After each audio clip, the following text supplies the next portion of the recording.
పేరు వింటున్నాం. దాని పేరు ఆంధ్రాశ్రమం. ఆ ఆంధ్రాశ్రమం యొక్క వ్యవస్థాపకుల మనవడు ఇవాళ మన ముందున్నారు. వేమూరి శర్మ గారు, వేమూరి సుందర శాస్త్రి. ఆ శర్మ గారు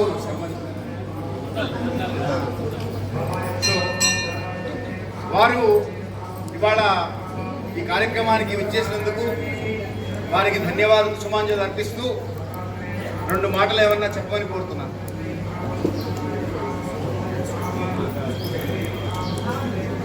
ఈరోజు కాశీ మహాక్షేత్రంలో ఉన్న ముముక్ష భవనాలు ఇంత పెద్ద ఆవరణ, అంటే చాలా పెద్ద ఆవరణ ఇది. ఈ ఆవరణలో మన తెలుగు వాళ్ళు కాశీకి వచ్చి ఇంత పెద్ద ఎత్తున కార్యక్రమాలు, అందులో ఒక కార్యక్రమం కాదు, చాలామంది వస్తుంటారు. కేవలం విష్ణుదాసన పారాయణ అంటారు, గత 1,00,000 బిల్వాచన అంటారు, 1,00,000 బిల్వాచన అంటారు. అది కాకుండా ఇందులో ఈ కార్యక్రమాలు అనేక కార్యక్రమాలు, 1,00,000 బిల్వాచనలు, 1,00,000 రుద్రాక్షలు చేసుకుంటూ, ఇప్పుడే గురుగారు చెప్పారు 100 కోట్ల గాయత్రి జపం కూడా పూర్తయిందని. ఇది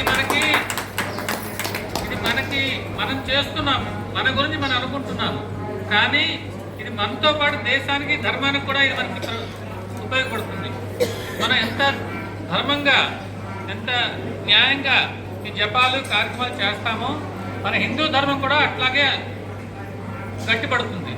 అంటే ఈరోజు చాలామంది కార్యక్రమాలు చేయక ఏదో మనం కొత్త యుగంలో వచ్చేసాము, విదేశాలు వెళ్ళిపోతున్నాము అట్లా అని. కానీ కాదు, మన ధర్మం మనమే కాపాడుకోవాలి.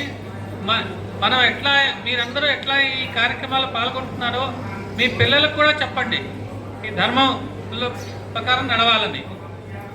నేను కోరేది ఏంటంటే అందరూ మన ధర్మాన్ని పాటించాలి, మన పిల్లలకి నేర్పాలని నేను మరీ కోరుతున్నాను. నాకు ఈ అవకాశం ఇచ్చిన గురుగారు చాలా ధన్యవాదములు. ఒక పేరు వింటున్నాం. దాని పేరు ఆంధ్రాశ్రమం. ఆ ఆంధ్రాశ్రమం యొక్క వ్యవస్థాపకుల మనవడు ఇవాళ మన ముందున్నారు. వేమూరి శర్మ గారు, వేమూరి సుందర శాస్త్రి. ఆ శర్మ గారు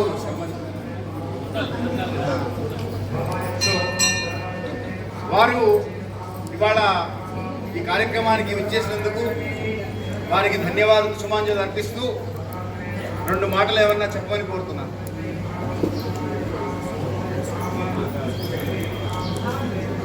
ఈరోజు కాశీ మహాక్షేత్రంలో ఉన్న ముముక్ష భవనాలు ఇంత పెద్ద ఆవరణ, అంటే చాలా పెద్ద ఆవరణ ఇది. ఈ ఆవరణలో మన తెలుగు వాళ్ళు కాశీకి వచ్చి ఇంత పెద్ద ఎత్తున కార్యక్రమాలు, అందులో ఒక కార్యక్రమం కాదు, చాలామంది వస్తుంటారు. కేవలం విష్ణుదాసన పారాయణ అంటారు, గత 1,00,000 బిల్వాచన అంటారు, 1,00,000 బిల్వాచన అంటారు. అది కాకుండా ఇందులో ఈ కార్యక్రమాలు అనేక కార్యక్రమాలు, 1,00,000 బిల్వాచనలు, 1,00,000 రుద్రాక్షలు చేసుకుంటూ, ఇప్పుడే గురుగారు చెప్పారు 100 కోట్ల గాయత్రి జపం కూడా పూర్తయిందని. ఇది మనకి మనం చేస్తున్నాము, మన గురించి మనం అనుకుంటున్నాము, కానీ ఇది మనతో పాటు దేశానికి, ధర్మానికి కూడా ఇది మనకి ఉపయోగపడుతుంది.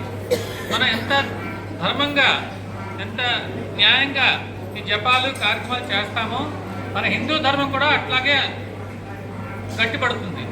అంటే ఈరోజు చాలామంది కార్యక్రమాలు చేయక ఏదో మనం కొత్త యుగంలో వచ్చేసాము, విదేశాలు వెళ్ళిపోతున్నాము అట్లా అని. కానీ కాదు, మన ధర్మం మనమే కాపాడుకోవాలి. మనం ఎట్లా, మీరందరూ ఎట్లా ఈ కార్యక్రమాల్లో పాల్గొంటున్నారో మీ పిల్లలకు కూడా చెప్పండి, ఈ ధర్మం ప్రకారం నడవాలని. నేను కోరేది ఏంటంటే అందరూ మన ధర్మాన్ని పాటించాలి, మన పిల్లలకి నేర్పాలని నేను మరీ కోరుతున్నాను.